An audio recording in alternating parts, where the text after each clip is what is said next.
아버지가 저한테 질문하고 하늘나라 가셨기 때문에 그게 제가 풀어야 될 숙제입니다. 제가 이제 고등학교 졸업하고 신학교 간다 그러니까 아버지가 난리가 났어요.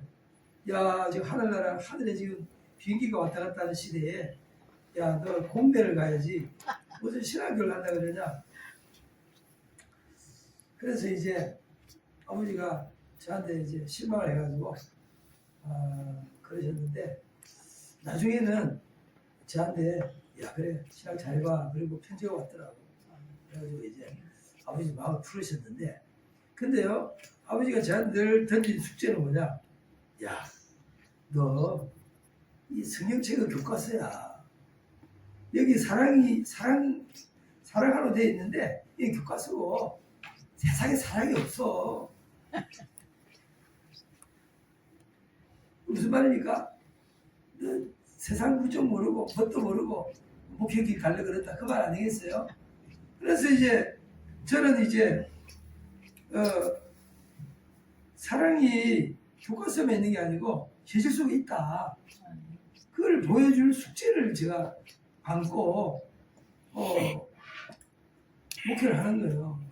하나님 계신 아버지가 저를 보고 야 너 사랑이 있다며 니는 뭐 사랑하면서 사냐? 그러면 제가 아버지한테 할 말이 없잖아요. 그러니까 그 숙제를 우리가 풀어야 됩니다.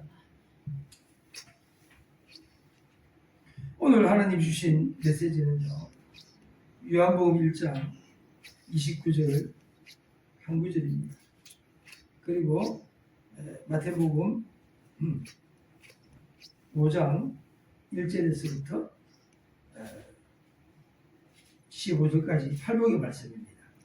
오늘 이 팔복의 말씀을 제대로 깨달으면은 우리가 이 땅에서 사랑하면서 살아갈 수가 있어요. 이 팔복이 잘 깨달리지 않으면요, 이 사랑이라는 게 너무 공허하고 현실에 부닥치면은요, 나와는 전혀 관계가 없는 것처럼 느껴지고 그래요. 그러나 그리스도인들이 사랑을 잃어버리면은 소금이 맛을 잃은 것과 같고 빛이 밝음을 잃어버린 것 같기 때문에 그리스도인의 기본 성품은 사랑이잖아요. 그래서 이 사랑이라고 하는 것이 우리 기본이 되어야 되는데 어떻게 이걸 실제적으로 우리의 삶 속에 이룰 거냐. 요한복음 1장 29절 제가 읽겠습니다.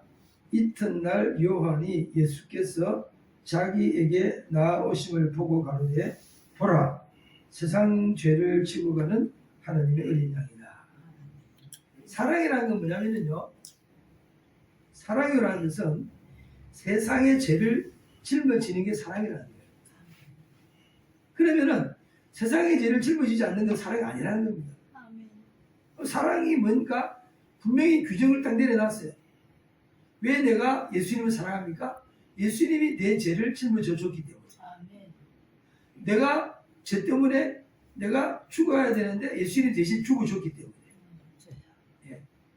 내가 내 죄 때문에 내가 저주받아서 지옥 떨어져야 되는데 예수님 내 죄를 짊어지고 대신 십자가에 죽어주시고 지옥의 고통을 맛봤기 때문에. 예. 그것이 사랑이라는 겁니다. 그러면 이 사랑을 우리 그리스도인들도 이 땅에 살아가는 동안에 누군가의 잘못을 내가 짊어질 때 그게 사랑이라는 거예요. 누군가의 잘못을 내가 짊어지지 않으면은 예수님의 사랑을 보여줄 길이 없다는 겁니다. 왜냐? 예수님의 사랑이라는 것은 누군가의 잘못을 짊어진 거기 때문에 그렇습니다. 예. 자, 기도하겠습니다. 하나님 아버지, 오늘날 이 시대에 사람들이 사랑을 보여달라고 소리치고 있습니다. 사랑이라는 것은 타인의 잘못을 내가 대신 짊어지고 내가 대가를 지불하는 것입니다. 이것이 사랑이라고 분명히 성경은 기록하고 있습니다.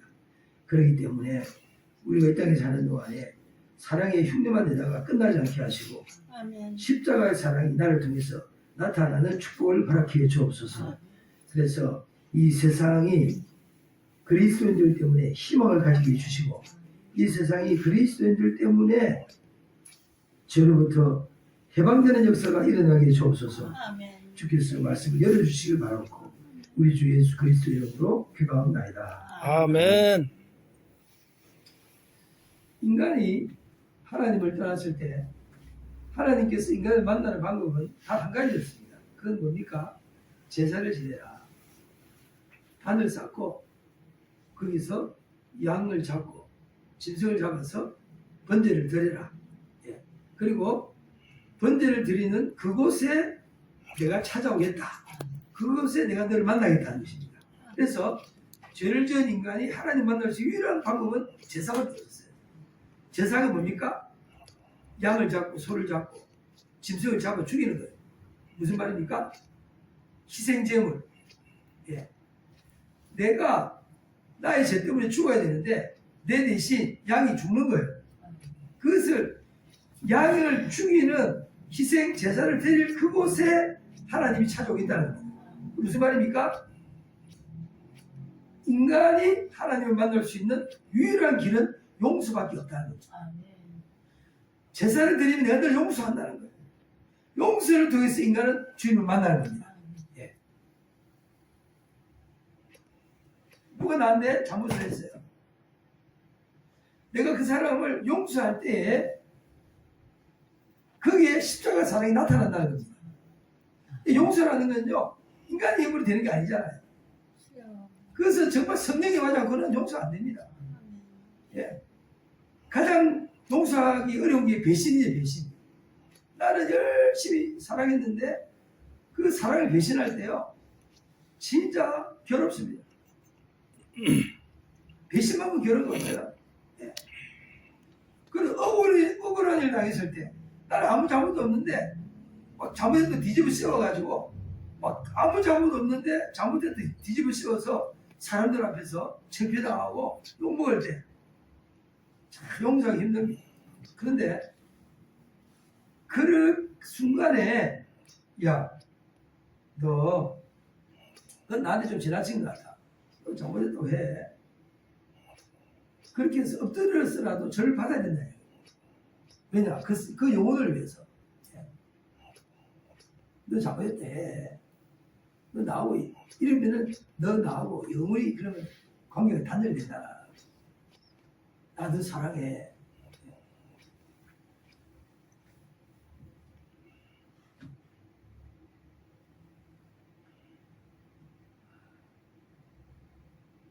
그래서 이 아담 이후에 하나님을 만나려고 하는 모든 인류는 제사를 드리는 겁니다. 그 제사 지내는 전통을 끝까지 이어간 계열이 노홍수 이후에 셈함 야벳 중에서 셈 계열이라는 이야기입니다. 셈 계열은 끝까지 하나님 앞에 제사 드리면서 자기 인생이라고 하는 것은 용서받아야 사는 존재라. 용서받아야 사는 존재. 자기가 잘나서 사는 게 아니라 하나님이 용서해야 사는 존재. 이걸 깨닫는다는 것입니다. 나라는 인간은 뭐냐? 하나님 용서하지 않으면 희망이 없는 존재. 그렇기 때문에 누가 잘못할 때도 용서할 줄 아는 사람. 이 사람이 이 세상에 빛과 소금으로 살 수가 있다는 거예요. 이건 인간의 힘은 안 되잖아요. 그런데 왜 성경은 용서하는 그 성품을 하나님의 성품에 참여한 자다. 신의 성품에 참여한 자다. 이렇게 말하고 있습니다. 저는 이제 고등학교 졸업하고 신학교 묻어들였을 때 성경을 읽다가 그런 생각을 했어요.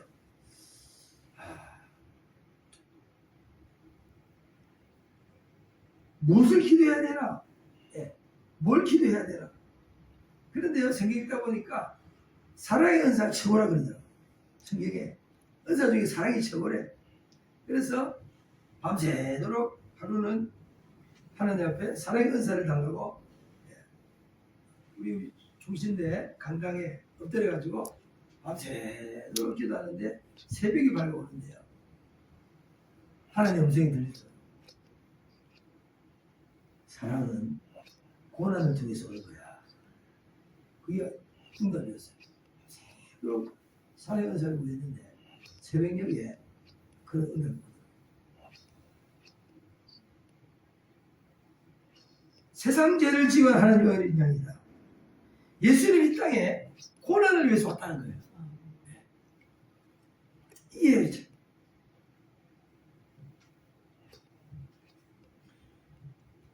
우리가 잘 아는 것처럼 마태복음 5장에 팔복이 나옵니다. 예수께서 무리를 보시고 산에 올라가 앉으시니 제자들이 나온지라 입을 가르쳐 가라사대 심령이 가는 자는 복이 있나니 천국이 저희 것이며 애통하는 자는 복이 있나니 저희가 위로를 받을 것이며 온유한 자는 복이 있나니 저희가 땅을 기업으로 받을 것이며 의에 줄이고 목마른 자는 복이 있나니 저희가 배부를 것이며 긍휼히 여기는 자는 복이 있나니 저희가 긍휼히 여김을 받을 것이며 마음이 청결한 자는 복이 있나니 저희가 하나님을 볼 것이며 화평케 하는 자는 복이 있나니 저희가 하나님의 아들을 그름을 받을 것이며 의를 위해서 핍박을 받은 자는 복이 있나니 천국이 저희 것이니라. 나를 인하여 너희를 욕하고 핍박하고 거짓으로 너희를 거스려 모든 악한 말할 때에는 너희에게 복이 있나니 기뻐하고 즐거워하라. 하늘에서 너희의 상이 크니라. 너희 전에 있던 선지자들을 이같이 핍박하였느니라. 여기 나오는 팔복, 이 팔복이 뭐냐면요, 세상 죄를 지어하는 하나님의 어린 양의 성품이 팔복이에요. 그래서 예수님께서 이 팔복을 가르친 것은 우리도 예수님이 세상 죄를 지고 하는 하나님의 어린 양으로 산 것처럼 너희도 나를 믿고 너희도 나처럼 세상 죄를 짊어가라는, 세상 죄를 짊어지고 가라는 거예요. 그런 사람이 이 땅에 빛과 소금으로 산다는 겁니다. 사실 김종수 교사 요즘 욕 엄청 먹죠. 뉴스 뭐 카톡 돌아다니고 보면은요, 무슨 옷을 그렇게 많이 입었는지요. 그리고 뭐 브런치 하기가 뭐 2억이라 그러고 오늘도 나가서 기도해야 하는데 그 말 때문에 막 많이 많더라고요. 그래서 제가 그랬어요.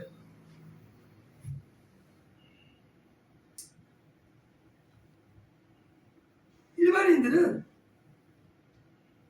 욕하는 건 맞지만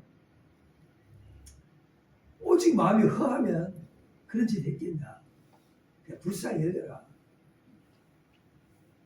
그리스도인은 영혼을 바라볼 때 비난에 앞서서 불쌍히 여기는 마음을 가져야 된다. 얼마나 마음이 허하면 그런 짓을 했겠어요. 그 불쌍한 거죠. 그랬어요. 아유, 그냥 불쌍히 여기세요. 뭐 한때 뭐 그게 해보고 싶은가 보죠.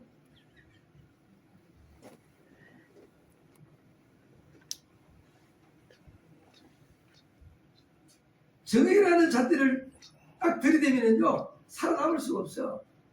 정의라는 잣대를 딱 들이대면은요, 예? 그 뭐 국민들의 수준을 어느 정도 해서 해야지. 예? 그런데요, 영분이 돼가지고 요구에 다니다 보면은요, 엄청난 부자들이 많거든요. 그 엄청난 부자들 속에서요, 그렇지 않게 2억짜리 아무것도 아니에요. 그런데 어울려 다니려면 또 그 차야 되는가. 그러니까 대통령 부인이 되면요, 기준이 달라져가지고 국민들의 생각을 잊어버리는 거예요. 그러니까 대통령이 되더라도 국민처럼 낮아질 수 있는 사람은 어떤 사람이냐? 세상 죄를 이용하는 하나님 어린 양 예수님처럼 이 땅에서 낮아질 줄 아는 사람. 그 사람이 대통령 돼도 여전히 낮아질 수 있지. 그러나 문재인 대통령이나 그 부인의 인격 가지고 그 자리에 올라가면 낮아질 수 있겠어요? 그 자리에 올라가면 그 자리를 즐기고 싶죠. 그렇잖아요. 그게 한계 아니겠습니까? 그래서 우리는 그리스도의 지도자를 많이 길러내야 될 줄 믿습니다. 아멘. 우리가 뭐 길러 못 낸 거죠. 그 높은 자리에 가도 국민들과 마음이 하나가 되어서 가난한 데 처할 줄 알고, 네? 그런 인격적인 지도자는요, 우리가 길러내는 거예요. 어느 날 그런 지도자가 나오는 게 아닙니다. 그렇잖아요.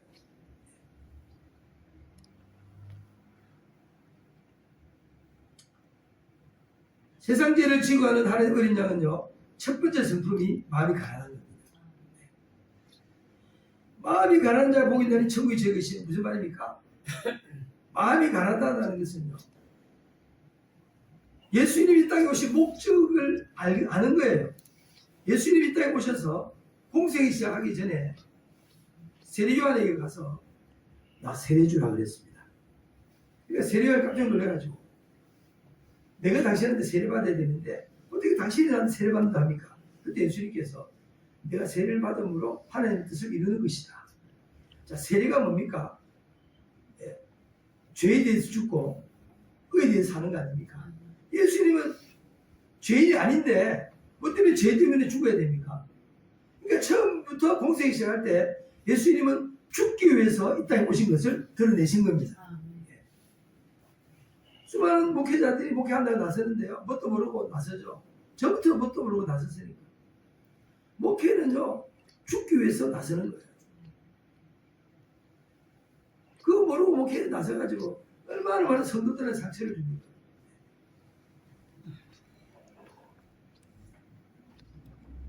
성도들을 위해서 죽는 게 목회인데 그 기본이 안 돼. 저부터도 기본이 안 돼가지고 목회한다고 뛰어들어가지고 저도 힘들고 성도들도 힘들고.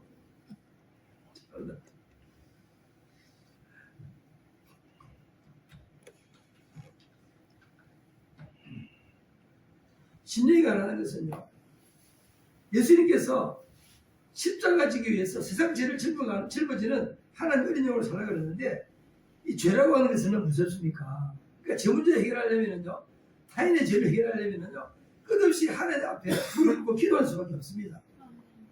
그러니까 예수님이 심령이 가난한 것은 끝없이 아버지 앞에 엎드려서 기도했다는 거예요. 하나님, 내가 이 땅에 와서 십자가 지기 위해서 왔는데 이 사명 감당하게 해주십시오라고 예수님은 끝없이 무릎을 꿇고 기도하신 거예요. 끝없이 아버지 앞에 무릎 꿇고 낮아진 겁니다. 아버지를 찾았어요. 끝없이 아버지를 찾는 겁니다. 그게 가난한 마음이에요. 하나님, 내 힘으로는 십자가 질 수 없습니다. 내 힘으로는.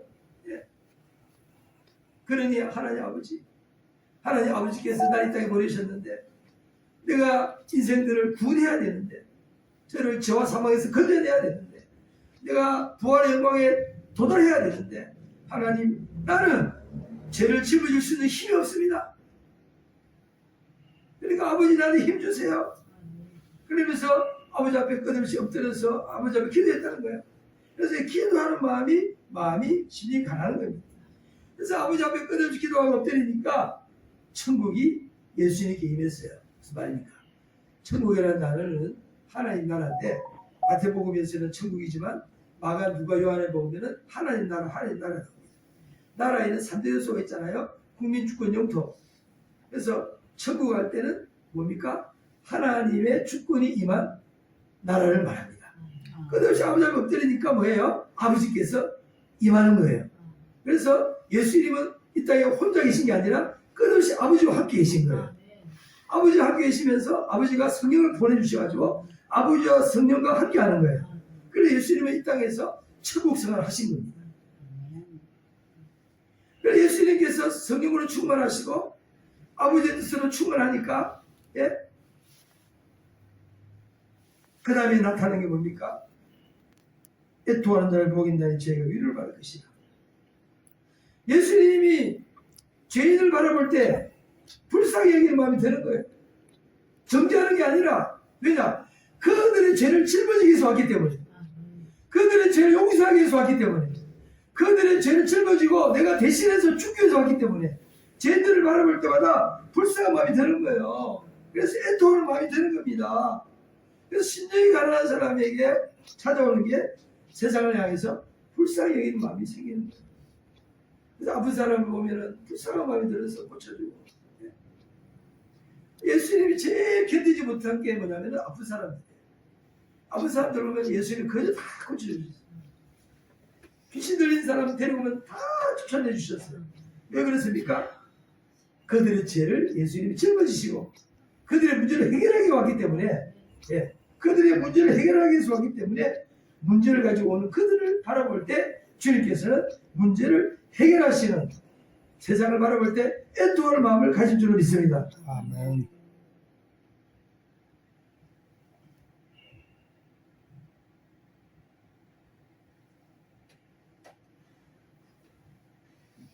그래서 교회 안에는요, 교회 안에는 늘 마음이 가난하고 서로 불쌍히 여기는 기본적인 그 예수님의 성품이 교회 안에 깔려 있어야 됩니다. 그래야 교회 오면은 사람이 마음이 편해지는 거예요. 그렇지 않으면 교회 오면 불안해요.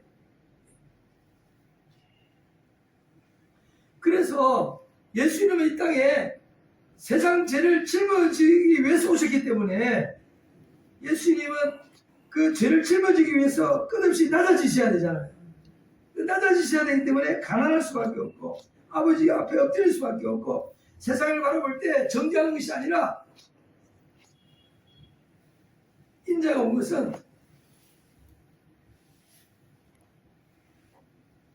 세상 죄를 짊어지기 위해서 오셨다.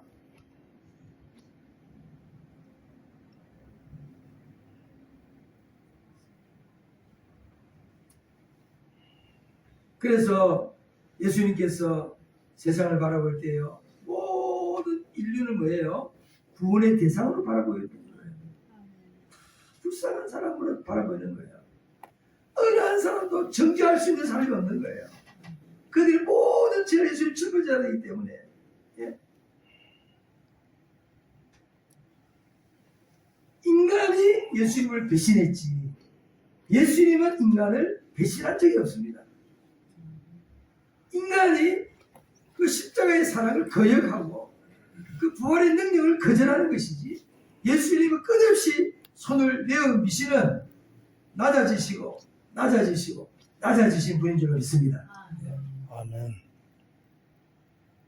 그래서 예수님께서 말씀하기를 온유한 자를 복 있는 저희가 땅을 기업으로 받을 것이라. 이 땅의 주인공은 예수님이세요.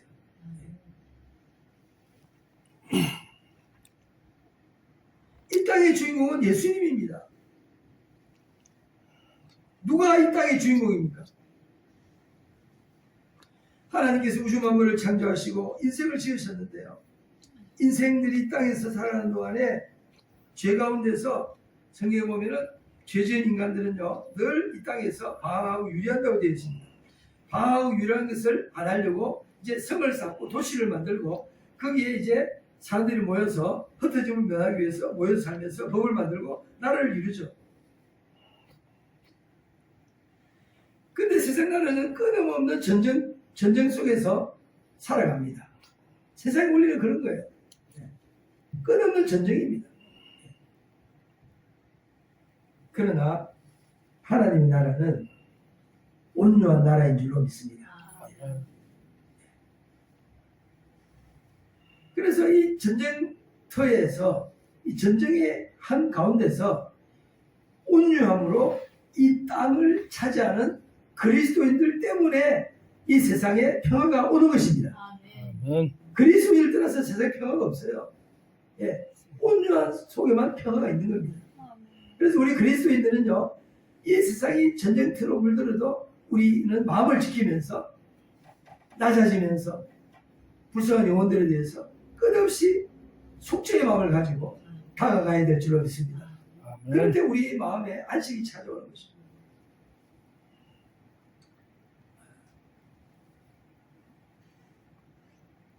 지금 이제 참 우크라이나 전쟁이 말도 많고 탈도 많고 또 이 세계를 지배하는 또 자본주의의 또 딥스 세력과 또 이제 러시아 뭐 이런 이야기를 주고받는데요. 저는 이제 목회자로서 어떻게 또 분석을 하느냐면 전 세계를 러시아 정교회하고 로마 캐톨릭하고 우리 기독교가 싸움이라고 저는 보는 입장입니다. 러시아 정교회하고 로마 캐톨릭이 지금 중국과 손잡았어요. 그리고 근데 러시아는요 정교회잖아요. 그러니까 러시아는 정교회가 로마 가톨릭과 손을 안 잡는 거예요. 왜냐? 우리가 정통이라고. 러시아 정교회는 우리가 정통이라 하는 사람들이에요. 예. 그러니까 로마 가톨릭은요 중국 시진핑과 손잡았죠. 미국의 바이든과 손잡았죠. 예. 그리고 유럽의 경제 그룹들과 손잡았잖아요. 그래서 세계경제포럼의 옵저버가 로마 가톨릭의 프란시스코 교황이잖아요. 그러니까 경제적으로 뒷배경이 되고, 그다음에 이제 여기저기 다 세력 잡았는데 러시아는 안 되는 거죠. 그래서 러시아와 로마 가톨릭 그리고 그 사이에 트럼프 같은 복음주의자, 우리 그리스도인들 세력, 이 세력이 서로 싸우는 게 아닌가. 저는 이제 그렇게 역사를 분석을 합니다. 여하튼 세상은 전쟁터에서 헤매고 있습니다. 다시 제가 서론으로 돌아가겠습니다. 제가 목회하면서 풀어야 될 숙제는요, 이 땅에 사랑이 있느냐는 숙제를 풀어야 됩니다. 아버지가 저한테 끝없이 질문했던 거, 야, 너 이 땅에 사랑이 있다고 생각하냐? 그걸 이제 풀어야 되는 거예요. 그래서 사랑은요, 전쟁터 속에서도 사랑이 나타나야 된다냐. 이 세상은 전쟁터잖아요. 얼마나 사랑이 살벌합니까?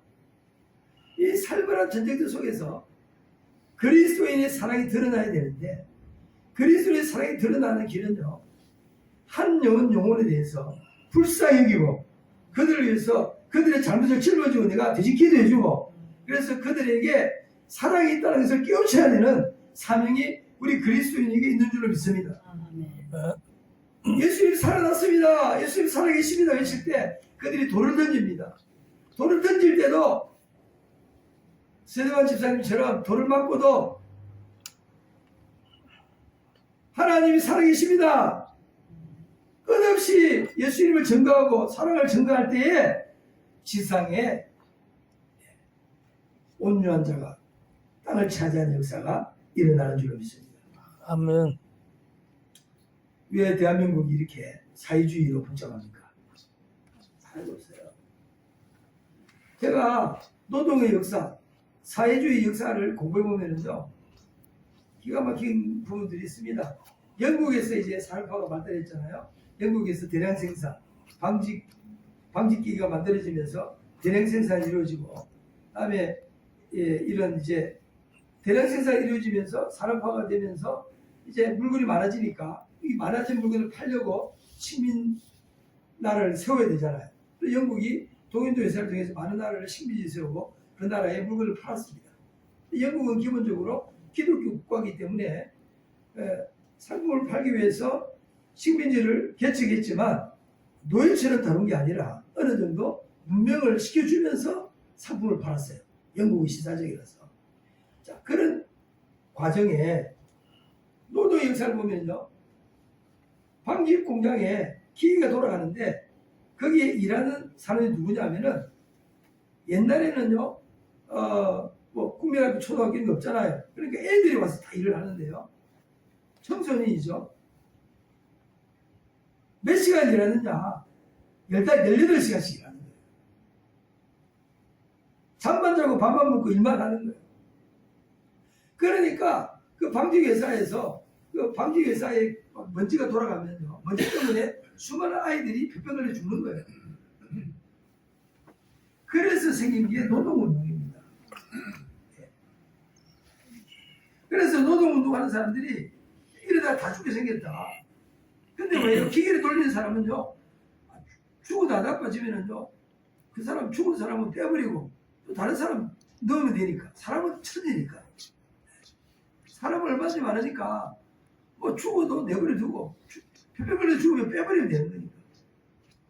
그러니까 노동 환경이 너무나 열악하다 보니까요, 노동 운동이 일어났는데 최초의 노동 시간이 몇 시간이냐면 13시간입니다. 법적으로. 영국에서 이 아이들이 너무 많이 죽으니까 이 아이들을 그나마 좀 살리기 위해서 최초로 노동 시간이 13시간이에요. 그게요, 있는 사람들이 방직 공장의 회장, 사장이 그렇게 해준 게 아니고 노동자들이 죽으라고 싸워가지고 13시간을 죽거든요. 무슨 이야기합니까?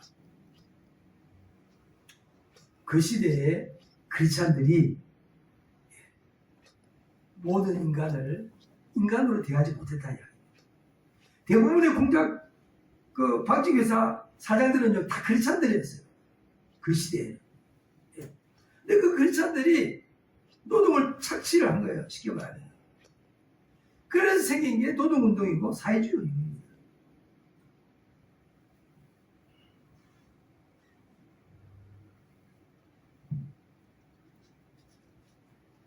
그리고요 칼막스가 1848년에 칼막스가 공산당 선언을 했는데요. 그 공산당 선언문을 제가 몇 번 읽어봤어요. 처음부터 읽어보면요. 거기에서 있는 사람들이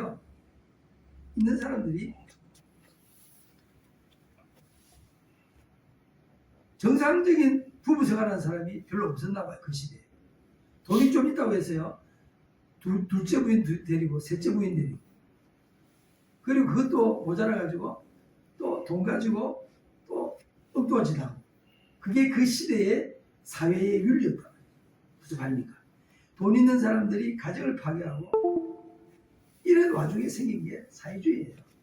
무슨 말입니까? 그런 사람들이 끼어가지고 그런 사람들이 끼어서 돈을 벌어도 그 돈을 제대로 쓰고 가정을 지키고 윤리를 지키고 인생을 불쌍히 여기고 더불어 살아가고 기독교 정신으로 기업을 일으켰으면요 오늘날 지구상에 사회주의는 존재하지 않아요.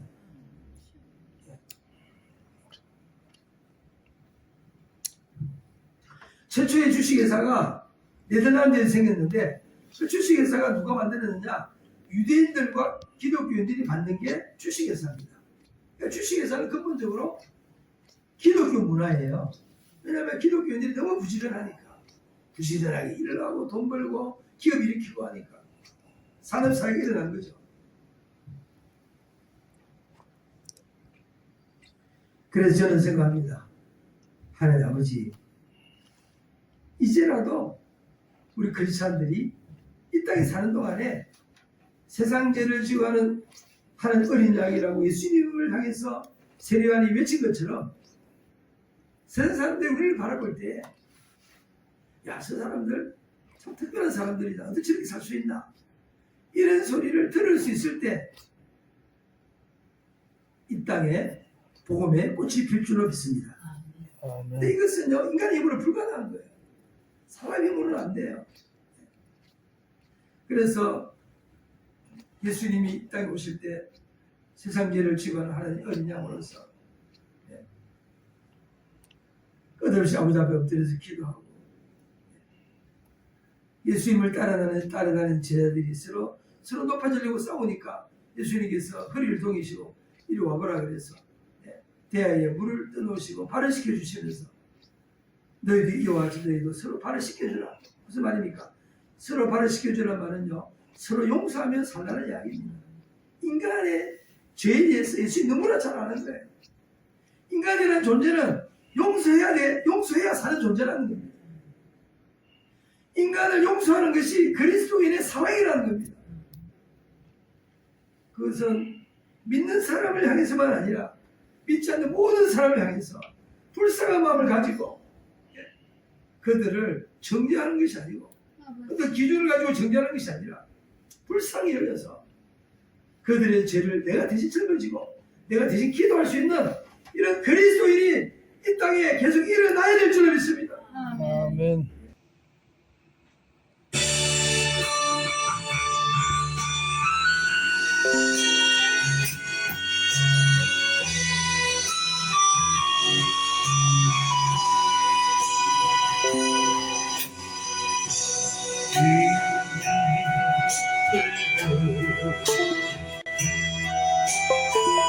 내 마음이 번역할 때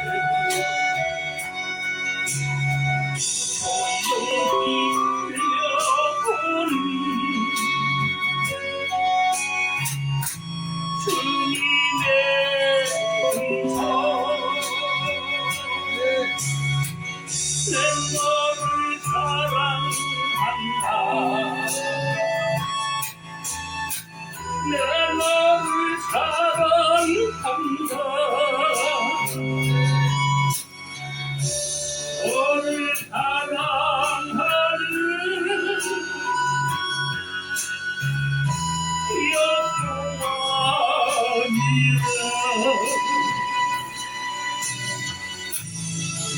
두려워 말라 놀라지 말라 내가 너를 붙들게 하리라 내가 너를 도와주리라 나의 위로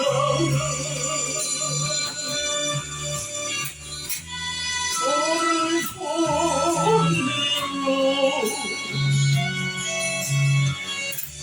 너를 붙들리라 너를 도와주리라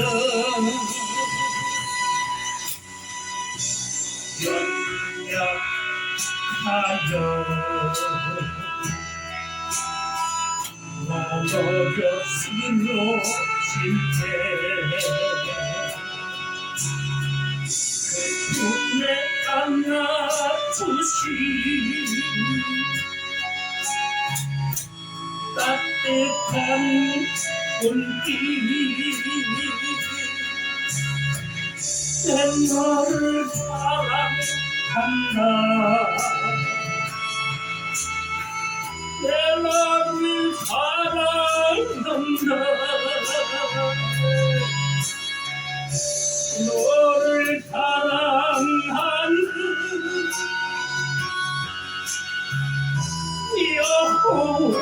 여호와니라 두려워 말라 놀라지 말라 내가 너를 붙들게 하리라 내가 너를 도와주리라 나의 의로운 오른손으로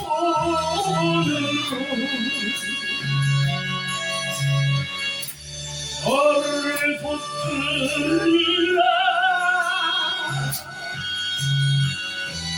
너를 도와주리라